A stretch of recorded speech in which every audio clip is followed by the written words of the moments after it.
오늘 사연은 최서희 씨의 사연입니다. 사연 시작 전 좋아요와 구독 눌러주시면 사연의 재미가 2배가 됩니다. 오늘의 사연 시작하겠습니다. 고요함이 무겁게 내려앉은 대학병원 VIP 병실이었습니다. 밤 11시를 넘긴 시각, 최서희 여사는 꺼질 듯 희미하게 빛나는 생명 유지 장치들 사이로 남편 박도준의 거친 숨소리만을 불안하게 듣고 있었습니다. 일평생 인꼬부부로 소문났던 두 사람이었습니다.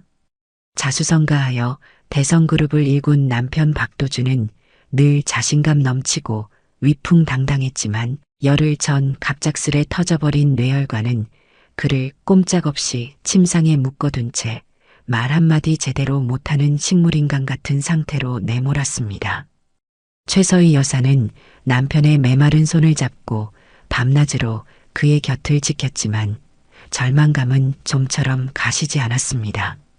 남편이 이대로 영영 깨어나지 못할지도 모른다는 공포가 독버섯처럼 그녀의 마음속에서 자라나고 있었습니다.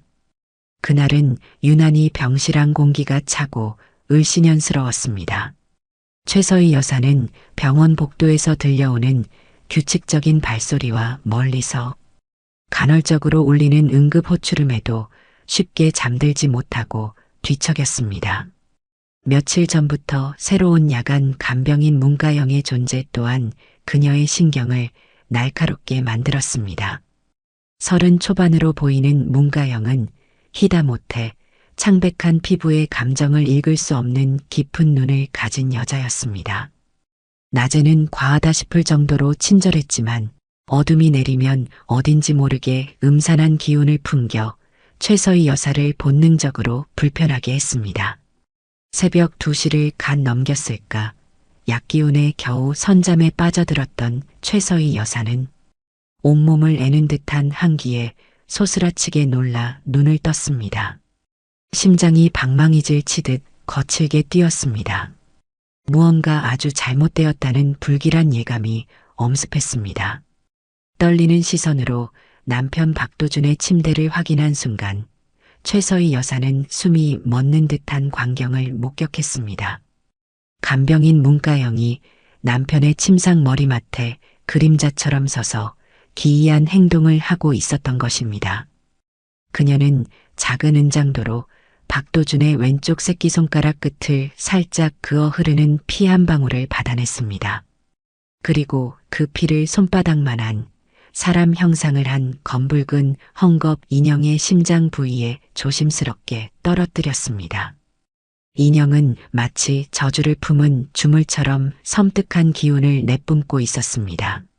최서희 여사는 공포로 온몸이 마비되는 것을 느꼈습니다. 문가영은 멈추지 않았습니다. 알아들을 수 없는 기괴한 주문, 마치 고대의 주술가도 같은 단어들을 낮은 목소리로 의조리기 시작했습니다. 그 목소리는 병실 안의 낮은 조명 아래 길게 그림자를 들이우며 최서희 여사의 귀를 파고들었습니다. 그것은 축복이 아닌 명백한 저주였습니다. 문가영은 이어 가위를 꺼내 잠든 박도준의 머리카락 한 올을 잘라냈고 작은 백자 향로에 그것을 넣고 불을 붙였습니다. 매캐하고 역한 연기가 스멀스멀 피어오르며 병실 안을 채웠습니다. 최서희 여사는 이 모든 것이 끔찍한 악몽이기를 간절히 바랐지만 코를 찌르는 연기는 이것이 냉엄한 현실임을 끊임없이 상기시켰습니다. 지금 이게 무슨 짓이에요, 문가영 씨. 더는 참을 수 없었던 최서희 여사가 침상에서 용수철처럼 벌떡 일어나 날카롭게 소리쳤습니다. 목소리는 공포와 분노로 심하게 떨리고 있었습니다. 문가영은 마치 기다렸다는 듯 조금도 놀란 기색 없이 천천히 고개를 돌렸습니다. 어둠 속에서 번뜩이는 그녀의 눈동자는 인간의 것이라고는 믿기 힘들 정도로 차갑고 공허했습니다. 입가에는 소름 끼치는 미소까지 희미하게 걸려 있었습니다. 어머, 사모님, 깨셨군요. 아버님의 빠른 쾌유를 비는 저만의 간절한 기도 방식이에요. 너무 심려치 마시고 어서 주무세요. 나긋나긋하지만 감정 한 점 섞이지 않은 문가영의 목소리는 최서희 여사의 등골을 더욱 오싹하게 만들었습니다. 저것은 분명 정상적인 행동이 아니었습니다. 남편을, 아니 어쩌면 자신까지도 위험에 빠뜨릴 수 있는 끔찍한 음모가 숨겨져 있을지도 모른다는 생각에 최서희 여사는 온몸이 사시나무 떨리듯 떨려왔습니다. 하지만 이대로 물러설 수는 없었습니다. 남편을 지켜야 했습니다. 그런 해괴한 기도가 어디 있단 말이에요. 당장 그만두지 못해요. 최서희 여사는 간신히 용기를 짜내어 소리쳤지만 문가영은 꿈쩍도 하지 않았습니다. 오히려 최서희 여사를 위아래로 훑어보며 비웃는 듯한 표정을 지었습니다.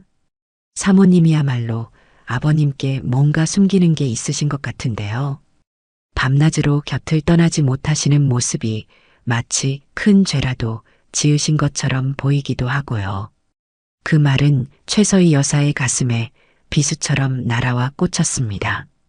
젊은 시절 그토록 원했던 아이를 유산했던 기억, 그리고 그 일로 남편과 잠시 멀어졌던 아픈 과거가 떠올랐기 때문입니다. 문가영이 그것을 어떻게 알고 있는 것일까? 최서희 여사는 극심한 혼란에 빠졌습니다. 그날 밤 최서희 여사는 뜬 눈으로 동이 트기만을 기다렸습니다. 문가영의 섬뜩한 눈빛과 알 수 없는 말들은 밤새도록 그녀의 머릿속을 어지럽혔습니다. 날이 밝자마자 최서희 여사는 아들 박시혁에게 전화를 걸었습니다. 박시혁은 국내 최대 로펌의 에이스 변호사로 언제나 이성적이고 명쾌한 판단력을 자랑하는 아들이었습니다. 최서희 여사는 밤사이 병실에서 벌어졌던 끔찍한 일들을 떨리는 목소리로 자세히 설명했습니다. 하지만 전화기 너머로 들려오는 아들의 반응은 냉담하기만 했습니다. 어머니, 요즘 아버님 걱정에 잠도 제대로 못 주무시고 너무 예민해지신 것 같아요. 간병인이 환자 빨리 나으라고 정성을 보이는 걸 수도 있잖아요. 그걸 가지고 저주라니요. 너무 확대 해석하시는 것 아닙니까? 아니다, 시어가.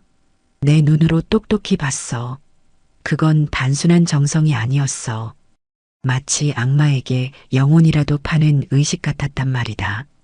최서희 여사는 절박하게 외쳤지만 박시혁은 한숨을 내쉬며 어머니를 달래려 했습니다. 어머니, 일단 좀 진정하세요. 제가 오늘 저녁에 병원으로 가볼게요. 그때 문가영 씨라는 분하고 직접 이야기도 나눠보고요. 그러니 어머니는 너무 걱정하지 마시고 좀 쉬고 계세요. 네. 결국 박시혁은 어머니의 불안감을 그저 노쇠한 기우 정도로 치부해버리는 듯 했습니다. 최서희 여사는 깊은 절망감과 함께 배신감마저 느꼈습니다. 믿었던 아들마저 자신을 이해해주지 못하는 이 상황이 너무나도 억울하고 서러웠습니다. 하지만 이대로 주저앉을 수는 없었습니다. 남편 박도준은 그녀에게 남은 유일한 가족이자 삶의 이유였습니다. 최서희 여사는 독하게 마음먹었습니다. 자신의 손으로라도 남편을 지켜내겠다고, 문가영의 정체를 반드시 밝혀내고야 말겠다고 말입니다. 그날부터 최서희 여사는 문가영과의 보이지 않는 전쟁을 시작했습니다. 그녀는 문가영의 행동 하나하나를 놓치지 않으려 신경을 곤두세웠습니다. 문가영은 낮에는 이전보다 더욱 살갑고 헌신적으로 박도준을 돌보았습니다. 식사 수발은 물론 굳어버린 남편의 팔다리를 정성껏 주무르고 때로는 잔잔한 음악을 틀어주며 말을 걸기도 했습니다. 다른 간호사들이나 의사들 앞에서는 그야말로 천사 간병인이 따로 없었습니다. 하지만 최서희 여사의 눈에는 그 모든 행동이 치밀하게 계산된 연극처럼 보일 뿐이었습니다. 밤이 되면 문가영의 본색이 드러났습니다. 최서희 여사가 잠든 척 숨을 죽이고 지켜보고 있으면 문가영은 어김없이 섬뜩한 의식을 이어갔습니다. 박도준의 손톱 밑에서 무언가를 채취하기도 했고 알 수 없는 액체를 그의 입에 몰래 흘려 넣으려는 듯한 모습도 보였습니다. 심지어 박도준의 인감도장과 유언장이 보관된 서류 가방을 몰래 뒤지는 대담함까지 보였습니다. 그때마다 최서희 여사는 심장이 철렁 내려앉는 공포와 함께 불타는 분노를 느꼈습니다. 최서희 여사는 증거를 잡기 위해 더욱 치밀하게 움직였습니다. 아들 박시혁에게 부탁해 아주 작은 크기의 녹음기와 카메라를 구했습니다. 그리고 문가영이 잠시 자리를 비운 틈을 타 병실 안 환풍구나 화분 뒤 심지어 박도준의 침대 밑에까지 여러 개의 장치를 숨겨 설치했습니다. 이제 문가영의 만행을 낱낱이 기록할 수 있을 것이라는 생각에 최서희 여사는 희미한 희망을 품었습니다. 하지만 문가영은 생각보다 훨씬 더 교활하고 영리했습니다. 다음 날 아침 최서희 여사가 설치했던 모든 장치가 감쪽같이 사라져 있었습니다. 문가영이 모두 찾아내 제거한 것이 분명했습니다. 최서희 여사가 분노에 차 문가영에게 따져 물었지만 문가영은 여전히 천연덕스러운 표정으로 시치미를 뗐습니다. 어머 사모님, 무슨 말씀을 하시는 건지 모르겠네요. 저는 아무것도 보지 못했는데요. 혹시 사모님께서 다른 곳에 두시고 깜빡하신 건 아니실까요? 연세가 있으셔서 그럴 수도 있잖아요.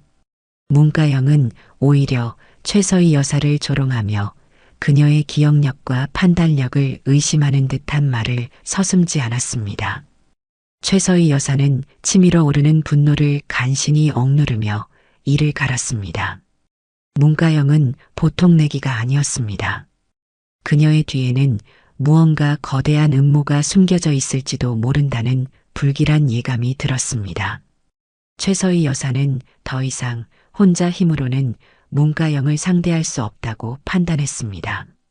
결국 그녀는 박도준이 가장 신뢰하는 신복이자 대성그룹의 법무팀을 총괄하고 있는 윤승현 변호사에게 은밀히 연락을 취했습니다. 윤 변호사는 박도준이 길바닥에서부터 함께 고생하며 지금의 대성그룹을 일군 창업 공신 중 한 명이었습니다. 최서희 여사는 윤 변호사에게 병실에서 벌어지고 있는 모든 일들과 문가영에 대한 의혹을 숨김없이 털어놓았습니다. 윤 변호사는 처음에는 믿을 수 없다는 표정이었지만 최서희 여사의 절박한 눈빛과 구체적인 정황 설명에 점차 심각한 얼굴로 변해갔습니다. 사모님, 걱정 마십시오. 제가 즉시 문가영이라는 간병인에 대해 알아보겠습니다. 만약 사모님 말씀이 사실이라면 결코 좌시하지 않겠습니다. 윤 변호사의 단호한 약속에 최서희 여사는 그나마 한숨 돌릴 수 있었습니다. 이제 어둠 속에 가려진 진실이 조금씩 드러날 것이라는 기대감이 생겼습니다. 며칠 뒤 윤 변호사로부터 긴급한 연락이 왔습니다.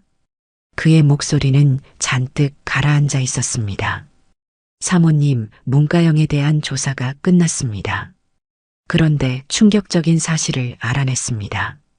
최서희 여사의 심장이 불안하게 요동치기 시작했습니다. 윤 변호사의 보고는 상상을 초월하는 것이었습니다. 문가영은 고아원 출신이었고 그녀의 실종된 어머니는 젊은 시절 박도준과 깊은 관계였던 백수련이라는 여인이었습니다. 백수련은 박도준의 사업 초창기 동업자였던 백만석 사장의 외동딸이었습니다. 백만석 사장은 박도준에게 배신당해 전 재산을 잃고 억울한 옥살이까지 했으며 그 충격으로 옥중에서 사망했습니다. 백수련 역시 아버지의 죽음 이후 행방이 묘연해졌는데 문가영은 그녀가 남긴 유일한 혈육이었던 것입니다. 사모님, 정황상 문가영은 박 회장님과 백 씨, 가문 사이에 얽힌 과거의 악연 때문에 복수심을 품고 의도적으로 접근한 것으로 보입니다. 어쩌면 단순한 복수를 넘어 대성그룹 자체를 노리고 있을 가능성도 배제할 수 없습니다. 윤 변호사의 말은 최서희 여사에게 거대한 망치가 되어 머리를 내리치는 듯한 충격을 안겨주었습니다. 자신이 평생을 바쳐 사랑하고 존경했던 남편 박도준에게 그런 추악하고 잔인한 과거가 숨겨져 있었다니. 수십 년간 부부의 연을 맺고 살아왔지만 단 한 번도 그런 어두운 그림자를 눈치채지 못했던 자신이 한심하고 원망스러웠습니다. 최서희 여사는 떨리는 손으로 남편의 서재를 다시 한번 샅샅이 뒤지기 시작했습니다. 과거의 흔적, 신락 같은 단서라도 찾아야 했습니다. 몇 시간을 헤맨 끝에 그녀는 서재 가장 안쪽 비밀 금고에서 먼지 쌓인 나무 상자 하나를 발견했습니다. 상자 안에는 빛바랜 흑백 사진 한 장과 두툼한 가죽 표지의 낡은 일기장이 들어 있었습니다. 사진 속에는 앳된 얼굴의 젊은 박도준이 눈부시게 아름다운 한 여성과 다정하게 팔짱을 낀 채 환하게 웃고 있었습니다. 여성은 묘하게 문가영과 분위기가 닮아 있었습니다. 백수련, 그녀가 분명했습니다. 그리고 일기장. 표지에는 지워지지 않는 주홍글씨라는 제목이 음각으로 새겨져 있었습니다. 최서희 여사는 마른 침을 삼키며 떨리는 손으로 일기장의 첫 페이지를 넘겼습니다. 일기장은 박도준이 직접 기록한 그의 은밀하고 추악한 과거에 대한 고백록이었습니다. 젊은 시절 성공에 대한 끝없는 야망에 눈이 멀었던 박도준은 자신의 사업 확장을 위해 가장 가까운 친구이자 동업자였던 백만석 사장을 얼마나 교묘하고 잔인하게 배신했는지, 그의 전 재산을 어떻게 빼앗고 그를 파멸로 몰아넣었는지 상세하게 적혀 있었습니다. 그 과정에서 백만석 사장은 억울한 누명을 쓰고 차가운 감옥 바닥에서 생을 마감해야 했고, 그의 아내이자 문가영의 외할머니는 충격으로 반신불수가 되어 평생을 고통 속에서 살아야 했습니다. 그리고 백만석 사장의 외동딸이자 박도준의 첫사랑이었던 백수련은 아버지의 죽음과 집안의 몰락이라는 이중의 고통 속에서 절망하며 홀로 딸 문가영을 낳아 기르다 결국 비참하게 생을 마감했다는 내용까지 마치 한 편의 잔혹 드라마처럼 생생하게 기록되어 있었습니다. 박도준은 자신의 모든 죄를 알고 있었지만 성공이라는 달콤한 열매를 놓치지 않기 위해 철저히 과거를 외면하고 양심을 봉인해버렸던 것입니다. 최서희 여사는 일기장을 읽는 내내 온몸을 주체할 수 없을 정도로 부들부들 떨었습니다. 눈앞이 캄캄해지고 숨이 제대로 쉬어지지 않았습니다. 자신이 평생을 바쳐 사랑하고 존경했던 남편 박도준의 진짜 모습은 가면 속에 숨겨진 악마와도 같았습니다. 그날 밤 최서희 여사는 문가영을 병실 밖 비상계단으로 불러냈습니다. 그리고 피를 토하는 심정으로 박도준의 일기장을 그녀에게 건넸습니다. 이게 다 당신이 찾던 진실이에요. 문가영 씨? 당신 어머니와 외할아버지에 대한 우리 남편의 죄가 여기에 다 적혀 있어요. 문가영은 차가운 눈빛으로 최서희 여사를 잠시 응시하더니 말없이 일기장을 받아들고 읽어 내려가기 시작했습니다. 한 장 한 장 페이지가 넘어갈수록 그녀의 표정은 처절하게 일그러졌고 두 눈에서는 뜨거운 눈물이 쉴 새 없이 흘러내렸습니다. 마침내 마지막 페이지를 덮은 문가영은 일기장을 바닥에 집어 던지며 짐승처럼 울부짖었습니다.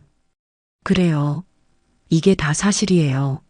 박도준, 그 파렴치한 인간 때문에 우리 가족은 산산조각 났고 우리 엄마는 억울하게 죽어갔어요. 나는 평생을 이 순간만을 생각하며 살아왔다고요. 박도준, 그 인간의 숨통을 내 손으로 끊어놓고 그의 모든 것을 빼앗아 잿더미로 만들어버릴 그날만을 문가영의 눈에서는 핏빛 살기가 이글거렸습니다. 그녀의 한 맺힌 절규와 저주는 비수처럼 최서희 여사의 심장에 깊숙이 박혀들었습니다. 이제야 문가영이 밤마다 남편의 침상에서 벌였던 그 기이한 행동들이 무엇을 의미하는지 명확히 알 수 있었습니다.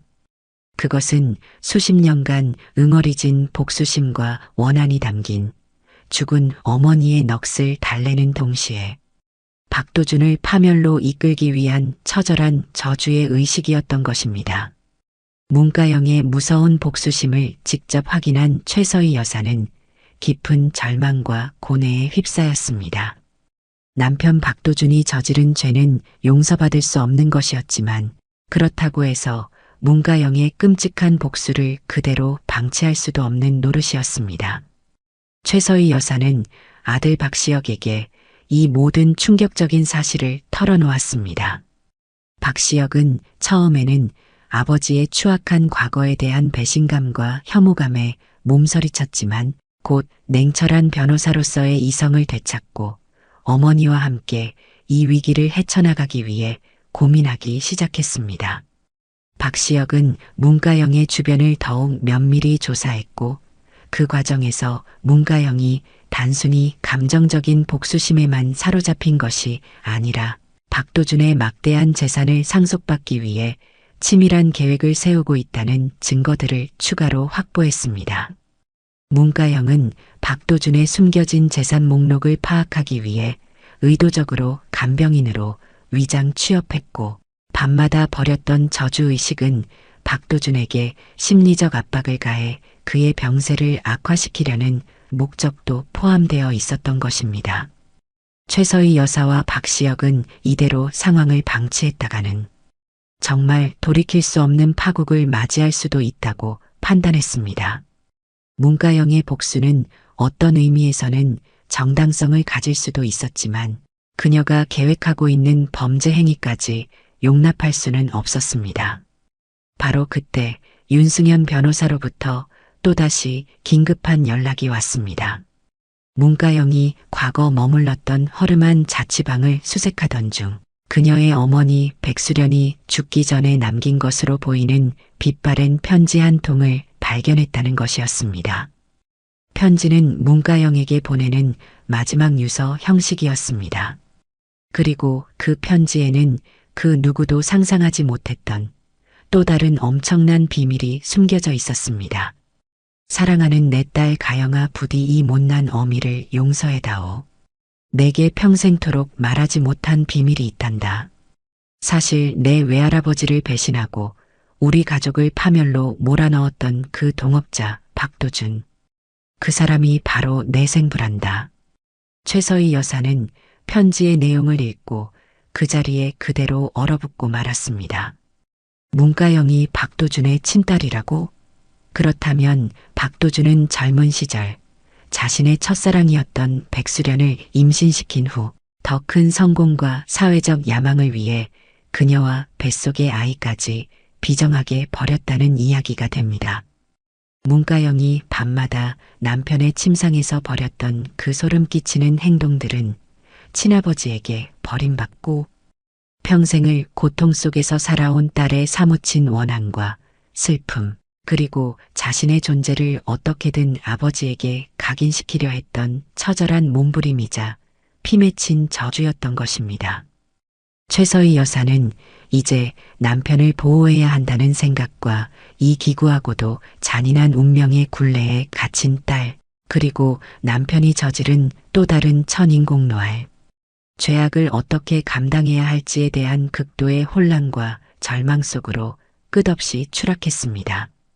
최서희 여사는 떨리는 손으로 그리고 갈갈이 찢어진 심장으로 문가영에게 백수련의 편지를 내밀었습니다.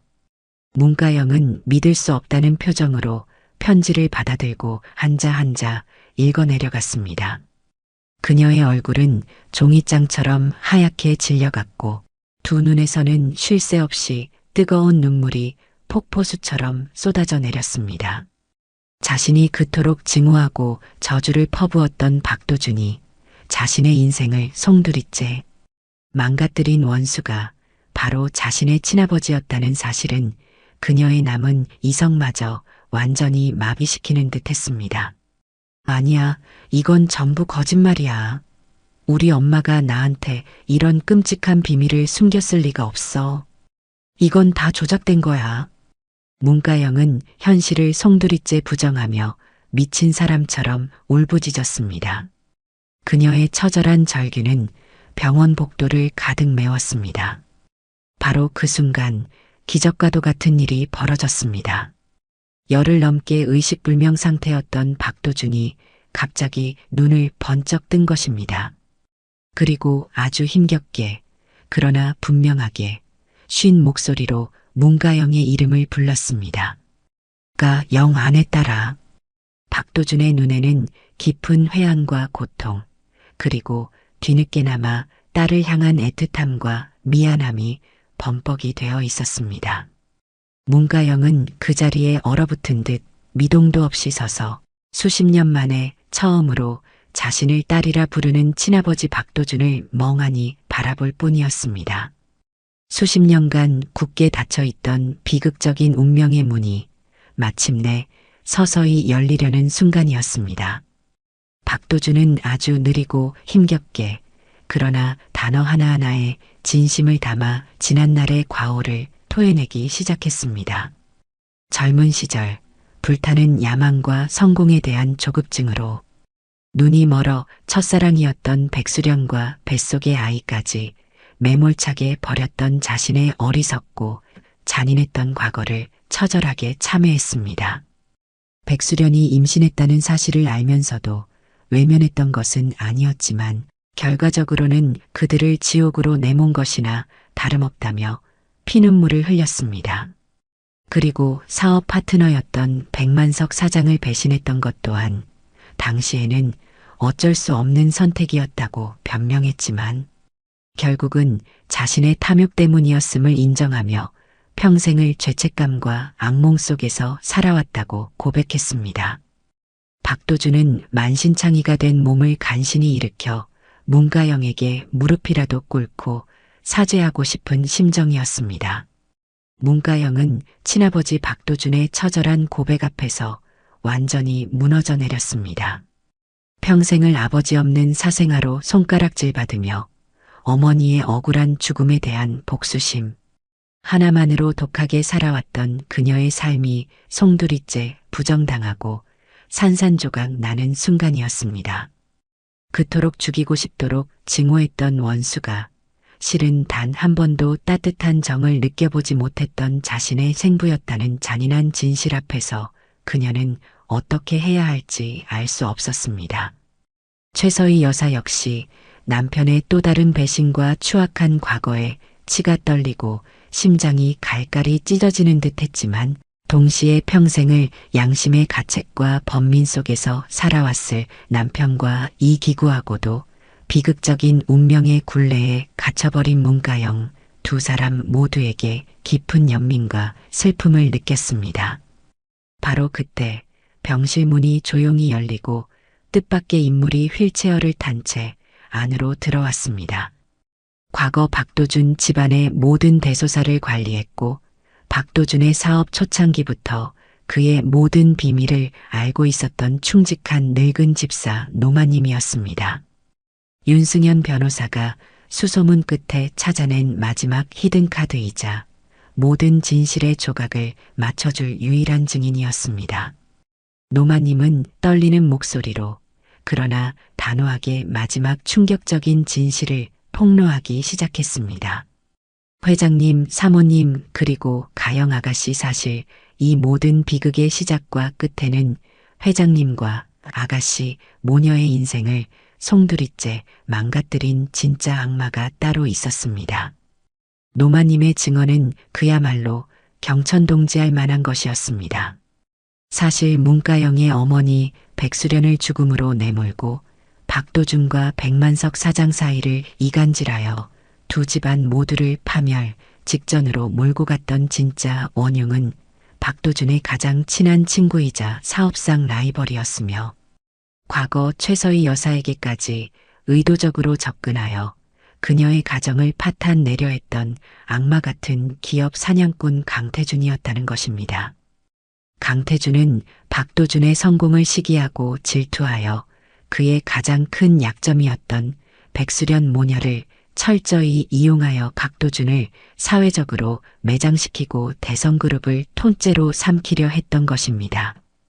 박도준 역시 젊은 시절 강태준의 교묘한 계략과 감언이설에 넘어가 백만석 사장을 배신하게 된 측면이 강했으며 뒤늦게 모든 사실을 깨닫고 백수련과 문가영의 존재까지 알게 된 후에는 남몰래 익명의 기부자로서 문가영을 후원해왔다는 사실도 밝혀졌습니다.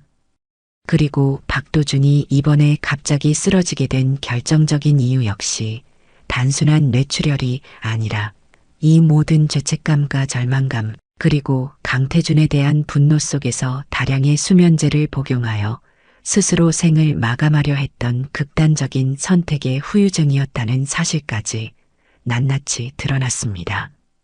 모든 핏빛 진실이 백일하에 드러나자 병실안은 처절한 침묵과 누구의 것인지 모를 뒤섞인 오열로 가득 찼습니다.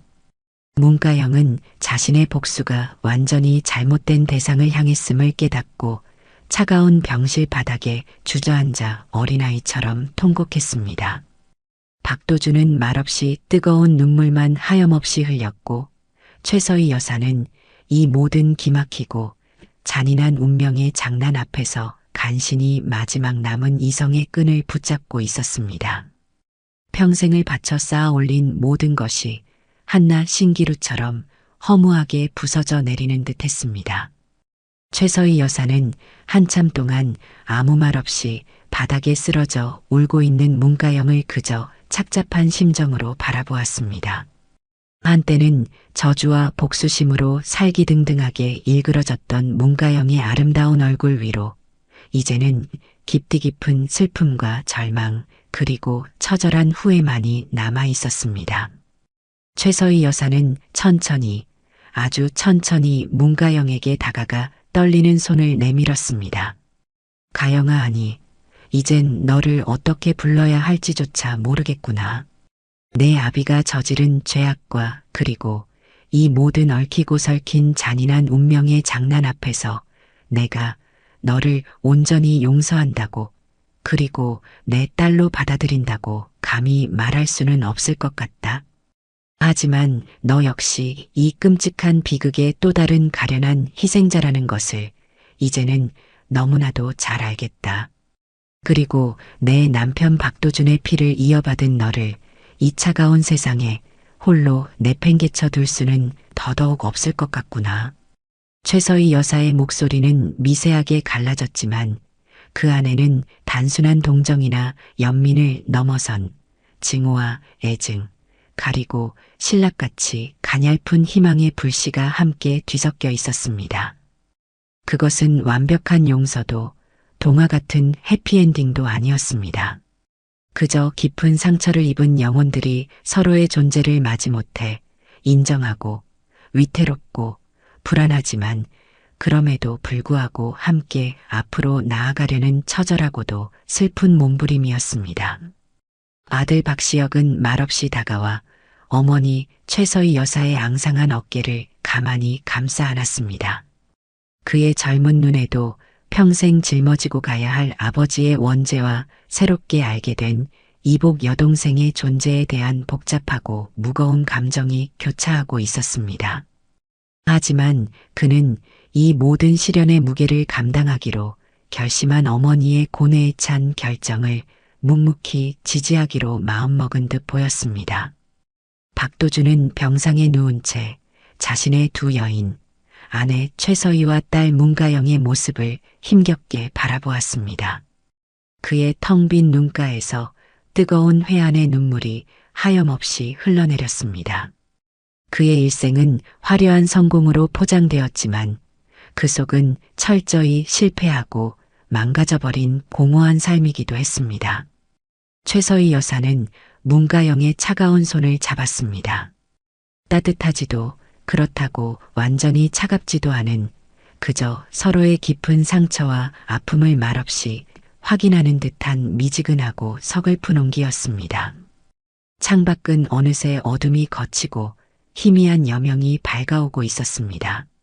지옥처럼 길고 길었던 밤이 지나고 또 다른 하루가 이전과는 전혀 다른 무게로 잔인하리만큼 평온하게 시작되고 있었습니다. 그들의 상처투성이 앞날이 앞으로 어떻게 펼쳐질지는 그 누구도 감히 예측할 수 없었습니다. 하지만 한 가지 분명한 것은 그들은 이제 결코 이전과 같은 삶으로 돌아갈 수 없다는 것이었습니다. 핏빛으로 얼룩진 과거의 망령을 평생 가슴 한구석에 깊이 묻고 위태롭고 불안한 현재를 서로에게 의지하며 힘겹게 한 걸음씩 내디뎌야 하는, 그리고 그 끝을 알 수 없는 불확실한 미래를 향해 나아가야만 하는 그들의 잔혹하고도 슬픈, 그러나 어쩌면 새로운 시작일지도 모르는 운명의 서곡이었습니다. 몇 달 후 박도준은 기적적으로 의식을 회복했지만 뇌 손상으로 인한 심각한 후유증으로 평생 휠체어 신세를 져야 했고 말도 어눌해졌습니다. 대성그룹은 전문 경영인에게 넘어갔고 박도준은 모든 것을 내려놓은 채 속죄하는 마음으로 살아갔습니다. 문가영은 법적인 처벌은 면했지만 평생 아버지와 그 주변 사람들에게 지울 수 없는 상처를 준 죄책감과 자신의 기구한 운명에 대한 슬픔을 안고 살아가야 했습니다. 최서희 여사는 그런 남편과 문가영을 완전히 용서하지는 못했지만 그들을 내치지도 않았습니다. 일주일에 한 번 최서희 여사의 집에는 박도준과 문가영 그리고 박시혁이 함께 모여 불편하고 어색하지만 그럼에도 불구하고 식사를 함께 했습니다. 그 자리에는 웃음보다는 침묵이 더 많았고 기쁨보다는 서로의 눈치를 살피는 긴장감이 감돌았습니다. 하지만 최서희 여사는 생각했습니다. 이것이 어쩌면 자신들에게 주어진 최선의 삶일지도 모른다고. 완벽한 행복이나 완전한 용서는 없을지라도 서로의 존재를 인정하고 서로의 상처를 외면하지 않으며 그렇게 하루하루를 견뎌내는 것. 그것이 바로 삶이라는 것을, 그리고 그 속에서 아주 작은 희망이라도 찾아낼 수 있다면 그것으로 족하다고 말입니다. 창가에 기대 앉아 멀리 지는 노을을 바라보는 최서희 여사의 얼굴에 쓸쓸하지만 희미한 미소가 떠올랐습니다. 그 미소는 마치 폭풍우가 지나간 뒤 폐허 속에서 간신히 피어난 한 송이 들꽃 같았습니다.